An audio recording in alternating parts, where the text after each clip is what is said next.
तुलसीदास जी ने रामायण में वर्णित कर दिया है। अपने रक्षा के लिए जो जिस तरह से जीना चाहता हो हर आदमी की बात माने। उनको लगता है कि यही कहेंगे तो हमें रोजी रोटी चलेगी।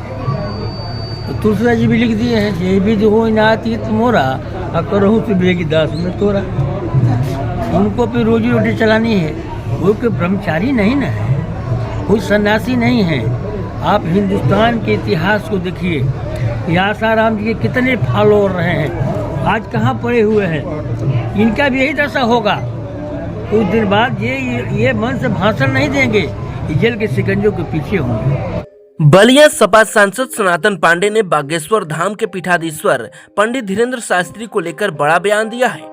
कहा कि उनका हश्र भी आसाराम की तरह होगा। कुछ दिन के बाद ये मंच से भाषण नहीं देंगे, जेल के शिकंजे के पीछे होंगे। बलिया सांसद ने धीरेन्द्र शास्त्री को सलाह दिया कि वो भी गंगा नदी में डुबकी लगाकर मौत का आलिंगन कर मोक्ष प्राप्त कर लें।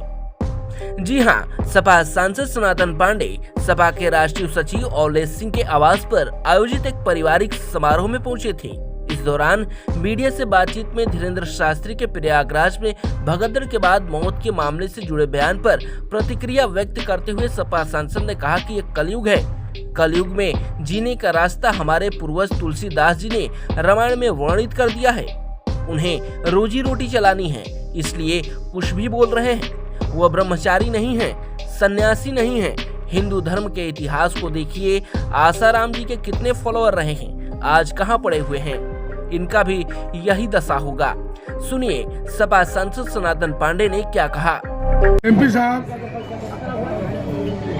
आप सनातन धर्म की रक्षा को लेकर के हमेशा मुक्ति होते हैं। एक धर्मगुरु धीरेन्द्र शास्त्री जी ने कहा है कि प्रयागराज में भगदड़ में जो मौत हुई है, मौत जिनकी हुई है उनको सीधे मोक्ष प्राप्त हुआ है। इस बयान को आप किस रूप में देखते हैं? देखिए, ये कलयुग है और कलयुग में जीने का रास्ता जो है हम लोगों के पूर्वज तुलसीदास जी ने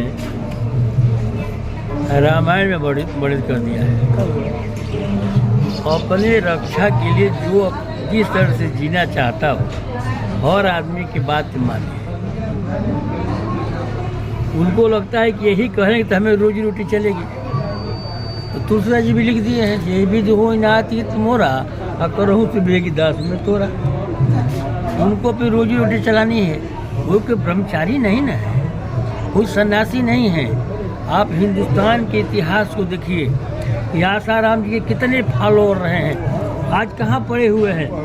इनका भी यही दशा होगा। कुछ दिन बाद ये मन से भाषण नहीं देंगे, जेल के शिकंजों के पीछे होंगे। जिसको जो ब्रह्मचारी है, जो साधु है, उसका हृदय जो है गंगा के तट से पवित्र होता है। उसको दिखावा नहीं होता है, उसके आगे पीछे सिक्योरिटी नहीं रहती है, उसके आगे पीछे फोन मिलाने वालों की लाइन नहीं रहती है, उसकी मार्केटिंग नहीं की जाती है। इस देश में जो है धर्म की मार्केटिंग कर रही जा रही है और इस सरकार भी कर रही है और सरकार के साधु संत भी कर रहे हैं। मैं बोल दूंगा तो लोग कहेंगे कि आप हिंदू हैं, आप ऐसा क्यों कहे। मैं कहता हूँ मैं हिंदू हूँ, लेकिन हिंदू का मतलब कि मैं पागल नहीं हूँ, अंधभक्त नहीं हूँ। हमारी भगवान में आस्था है। लेकिन इस तरह के बयान जो लोग दे रहे हैं, यह बयान किसी भी तरह से जो है जनता के हित में नहीं ना, जनता के सोच में आता है। अब आप कह दीजिए तो उनको कहा कई बार हमने क्या कहा कि लोग जो मरे हैं वो सीधे मोक्ष प्राप्त तो वो भी तो बेचारा कर्म जो है मोक्ष के लिए कर रहे हैं ना, कथावाचक। तो भी जाकर डुबकी ला के मर जाए, उनको भी मोक्ष मिल जाएगा। मोक्ष के लिए हम भी काम कर रहे हैं, हम भी मंदिर में जाते हैं, हम भी मस्जिद में जाते हैं, हम भी पूजा करते हैं, मोक्ष के लिए ही करते हैं। अगर मोक्ष वहीं पर मिलना है तो भी जाके डुबकी लाख मत के डुबकी ला के मर जाए, उनको भी मोक्ष मिल जाएगा। धीरेन्द्र शास्त्री को मोक्ष मिल जाएगा। आपका ये कहना है कि वो हिंदू धर्मगुरु नहीं है? बिल्कुल नहीं है, हमारे हिंदू धर्मगुरु जो है वो नहीं है। आपने बात बता दी, आप पत्रकार हैं, लोकतंत्र के चौथे स्तंभ हैं, आप बता दीजिए कहाँ वो धर्मगुरु नियत किए गए हैं? हमारे धर्मगुरु कहाँ है? अरे ये मार्केटिंग, धर्म की मार्केटिंग हो रही है इस देश में, लेकिन भगवान किसी को छोड़ते नहीं हैं, भगवान किसी को बख्शेंगे नहीं। भगवान पर के नाम पर नाच नचाने वाले तमाम लोग जेल की शिकंजों के पीछे हैं। भगवान हमारे आस्था के सवाल है। प्रयागराज में जिस तरह से भगदड़ के बाद मौत हुई है, आप लोग मुकर हैं संसद में कि और संसद नहीं चलने दे रहे हैं, बहिर्गमन कर रहे हैं, कितनी मौतें हुई हैं? अरे भाई, हमारे राष्ट्रीय सचिव बाबू औलेश जी के नाती का आज वो हार था, इतना बड़ा कार्यक्रम किए हैं, आप लोग भी आए हुए हैं। अगर इनकी कैपेसिटी 1000 आदमी को खिलाने की है, ये 10 आज के निमंत्रण दे रहे हैं, तो इनकी व्यवस्था मैनेजमेंट कमजोर माना जाएगा ना। तो जिसकी सत्ता प्रदेश में है और देश में है, अब वो उसका ये कमजोर मैनेजमेंट की ही देन है ना कि भगदड़ में जो लोग मरे। सीधे सीधे सरकार दोषी है ना। आपके हिसाब से मौत की संख्या कितनी है? सरकार की आंकड़ा एक बात है कि मैं आपको प्रणाम करता हूँ कि आप लोग आंकड़ा के माने में आप ही लोग माहिर हैं।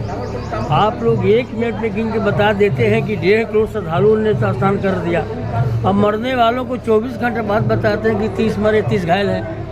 ये इसका आंकड़ा तो जो सबसे बढ़िया आप के पास है और आपकी बात मानी जाती है, हम भी मानते हैं, जो कहेंगे मानूंगा। दिल्ली में विधानसभा का चुनाव होने जा रहा है और मिल्कीपुर में भी उपचुनाव है, क्या इस चुनाव परिणाम को किस में देखते हैं? आप लोकतंत्र के चौथे स्तंभ हैं, आपकी भी जिम्मेदारी है, हमारी भी जिम्मेदारी है। अगर लोकतंत्र में वोट डलवाने की व्यवस्था एसडीएम से कहा जाए, नायब तहसीलदार से कहा जाए, लेखपाल से कहा जाए, दरोगा वोट दिलवाने की बात करे, सिपाही वोट दिलवाने की बात करे, कलेक्टर वोट दिलवाने की बात करे, डीपीआरओ वोट दिलवाने की बात करे, यह लोकतंत्र स्वतंत्र लोकतंत्र नहीं है। यहाँ पर लोकतंत्र की सीधे सजा हत्या हो रही है और सरकार जो है अपने बल का प्रयोग करते हुए अधिकारियों के वोट के बल पर चुनाव जीतना चाहती है। ये आम चुनाव है, जितना नाचना हो नचा ले जोगी और मोदी। आम चुनाव में को पता चल जाएगा और 2027 में जो है समाजवादी पार्टी की सरकार और गठबंधन की सरकार बनने जा रही है। दुनिया की कोई ताकत नहीं रोक सकती और आप भी हमारे साथ होंगे। 2027 में अगर आपको लोकतंत्र में विश्वास होगा और आपको पत्रकारिता पे विश्वास होगा तो आपके मालिक बिक सकते हैं, क्योंकि उनको अपनी पूंजी बचाना है। आप तो हमारे बीच के हैं, आप भी हमारे साथ होंगे। सुनिए समाजवादी पार्टी के राष्ट्रीय सचिव औलेश सिंह ने क्या कहा।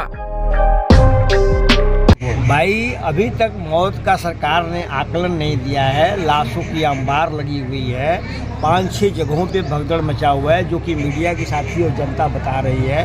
हमारे गृह जनपद बलिया के जगहों से अभी सैकड़ों लोगों को पता नहीं लग पा रहा है। उनके तमाम लोग बलिया से जा कर के वहाँ अपने गार्जियंस को, अपने माताएं बहनों को खोज रहे हैं। इस तरह से अनुमान लगाया जा रहा है कि हज़ारों में, बहुत ज़्यादा तादाद में लोगों का जो है इसमें मौत हुई है और सरकार पूरी तरह से आंकड़ा छुपा रही है। हमारे राष्ट्रीय अध्यक्ष जी ने जिस दिन पार्लियामेंट में बजट पेश हुआ है, पहला बात उन्होंने कहा है कि सबसे ज़रूरी काम है महाकुंभ पे लोगों को जो है, वो जो लोग मरे हुए हैं, जो लोग घायल हैं, उनके विषय में संज्ञान लेना चाहिए और वहाँ के विषय में चिंता करना चाहिए। उस धर्मगुरु जैसे वैसे धर्मगुरु को भारतीय जनता पार्टी ने अपना एक एजेंडा के तहत पूरे देश में सांप्रदायिक वातावरण फैलाने के लिए भेजा है और हम समझते हैं कि अगर इस तरह की बातें वो कह रहे हैं तो उनको ज़मीन पे लेटना चाहिए और पब्लिक उनके ऊपर से चली जाए, तब समझ में आएगा उनको कि धर्म मोक्ष मिल गया उनको कि नहीं मिला।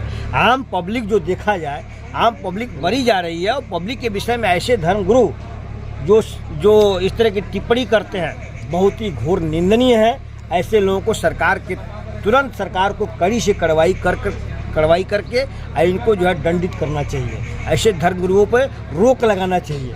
ये भारतीय जनता पार्टी के देखा जाए तो उनके बने बनाए जो है हर जगह उनको जो वीआईपी कल्चर की सुविधा दे दिया भारतीय जनता पार्टी ने, इसलिए उस तरह की उनकी वातावरण, उनके जबान से बातें निकल रही आम पब्लिक के विषय में, बहुत घोर निंदनीय है। ऐसे लोगों के ऊपर कठोर कार्रवाई होनी चाहिए। अयोध्या में मिल्कीपुर में विधानसभा का उपचुनाव होने जा रहा है। आज अखिलेश जी ने वहाँ चुनावी सभा भी की, लेकिन पिछले 2 दिन से देखने को मिल रहा है कि एक दलित बेटी की हत्या को लेकर के कल भी अवधेश प्रसाद सांसद रोए थे और आज भी योगी जी के बयान से वो इस कदर असहज हो गए कि आज भी वो रो दिए।